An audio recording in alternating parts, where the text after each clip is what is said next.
plaisir de recevoir notre invité, Bouchta El Moumni. Bonjour. Bonjour. Merci d'être avec nous. Alors, vous êtes océanologue et climatologue, délégué national du Maroc à la Commission internationale pour l'exploration scientifique de la Méditerranée. Alors, vous êtes la personne compétente pour nous dire ce qui se passe en ce moment. Tanger était encore ce week-end sous des pluies diluviennes. C'est plutôt rare à cette époque de l'année. Tanger, comme une grande partie du Maroc d'ailleurs. Est-ce qu'on peut parler d'un taux de pluviométrie record quasi historique ? Merci. Tout d'abord, merci pour l'invitation. Effectivement, Tanger et pratiquement le reste du Royaume du Maroc a connu une pluviométrie assez importante ces derniers jours.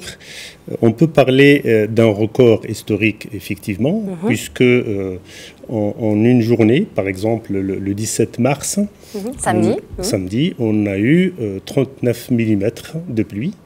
Alors que la moyenne mensuelle de la pluviométrie pendant ces mois-ci, ne dépasse pas les 100 mm. Ça veut dire que 3 jours avec une intensité pareille suffirait pour avoir la quantité de pluie nécessaire pour tout un mois. Donc effectivement, on peut parler de pluviométrie record. Alors, cette pluviométrie s'inscrit dans le cadre d'un changement climatique noté à l'échelle du Maroc, à l'échelle de l'espace méditerranéen et à l'échelle du globe. Mais permettez-moi d'éclaircir tout d'abord la différence qui existe entre le réchauffement climatique et le changement climatique, parce que, y compris des gens avertis, confondent ce problème-là. Le réchauffement climatique s'explique par l'augmentation de la température dans l'atmosphère sur les continents, à la surface des eaux, des mers et des océans. Mais le changement climatique, c'est l'implication du réchauffement climatique qui peut se traduire soit par la variation de l'intensité et de la force des vents, des pluies, des précipitations bien sûr, mais aussi des tempêtes, des ouragans, des cyclones. Tous ces phénomènes-là, ce qu'on appelle communément des événements extrêmes, résultent justement de ce réchauffement climatique. Voilà. Alors, les chutes de neige, cette vague de froid qu'on a eue, ces changements climatiques, confirment ce réchauffement climatique. Ce n'est pas parce qu'on a eu très froid que le réchauffement climatique n'existe pas. Absolument. Alors justement, là on parle de la pluie, mais avant il y a eu la neige, on en parlait, puis une vague de froid donc sans précédent au Maroc, dans la région et ailleurs, vous en parliez, c'est une échelle à l'échelle du globe. Alors tous ces changements climatiques s'explique par les mêmes facteurs.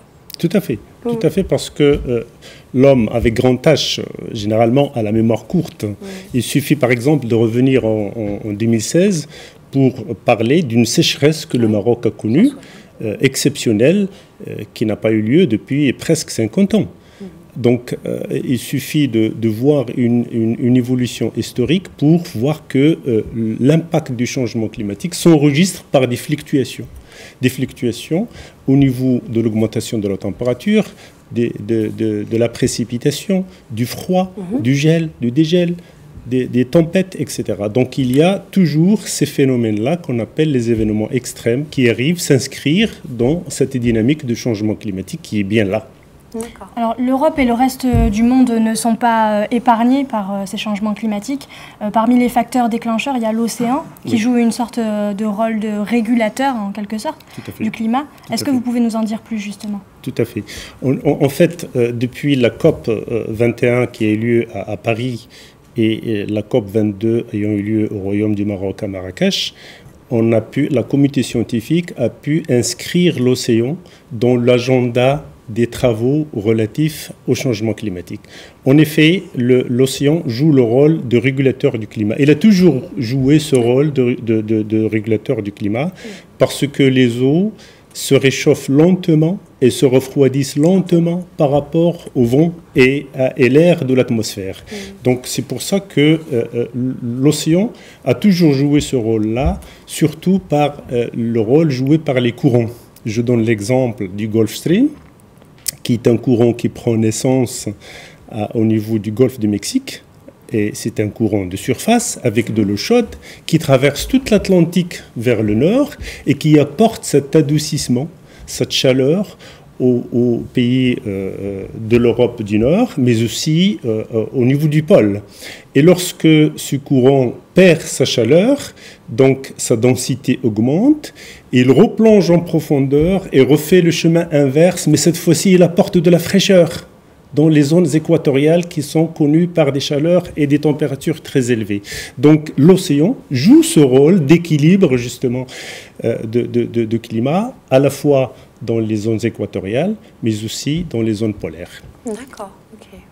Autre chose, si vous le permettez, c'est que l'océan, par le rôle qu'il joue dans la régulation du climat, il peut aussi contribuer à l'enrichissement par les ressources, parce qu'à chaque fois que le climat change, il y a des espèces qui apparaissent, il y a des conditions biogéochimiques qui changent, et dans ce cas-là, l'océan doit être considéré comme régulateur du climat, et une attention particulière doit être donnée à cet océan-là, qui joue le rôle principal dans la régulation du climat.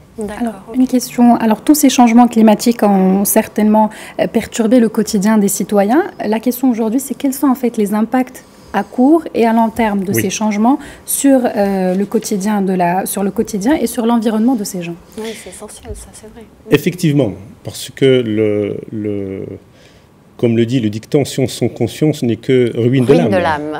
Donc, si on fait des études de changement climatique, il faut bien lier ça aux conditions quotidiennes de vie des gens.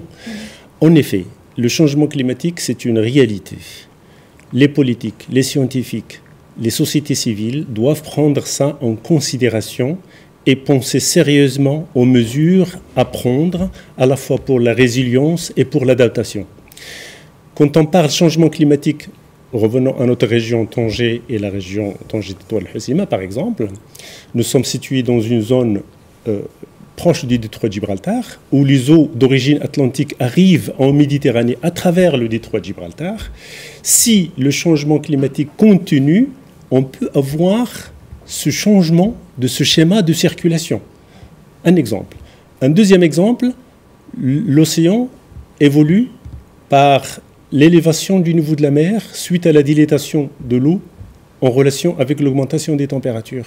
Donc cette avancée d'eau vers le continent voisin entraîne des destructions, des aménagements côtiers, qu'ils soient des aménagements portuaires, routiers, autoroutières, ferroviaires, et toutes les installations peuvent subir un impact direct ou indirect sur la stabilité, ce qui touche directement la vie des gens. Cette élévation de l'eau de mer s'effectue en moyenne de l'ordre de 1,8 mm par an, mais les scientifiques dans le groupe du GIEC, le groupe intergouvernemental des experts sur les changements climatiques, parlent d'un mètre d'élévation d'ici 2100 si rien n'est fait. Pourquoi ? Je ne voulais pas détailler les causes du changement climatique parce qu'on a tellement parlé, on en a tellement parlé, tout le monde le sait. C'est une véritable chaîne, comme un effet domino, de conséquences sur tous les environnements, comme des cercles concentriques. Tout à fait. Et en quelques mots, si vous permettez, Monsieur El Moumni, vous participez à plusieurs projets européens et vous êtes notamment coordinateur national du projet Erasmus, plus Scholamar. En quelques mots, s'il vous plaît, est-ce que vous pouvez nous en parler rapidement ? Rapidement, ce projet-là, financé par l'Union européenne, fait participer 4 universités européennes, celle de Brest en France, Cadiz en Espagne, Venise en Italie et Algarve au Portugal, et 4 universités marocaines. Et l'objectif ? Et l'objectif, justement, c'est de former un potentiel humain rapidement opérationnel et capable de répondre aux conséquences et aux contraintes liées au changement climatique pour la préservation et la sauvegarde à la fois de la zone continentale et de la zone littorale. Merci beaucoup, Monsieur El Moumni. Merci Bouchter El Moumni, donc pour toutes ces explications.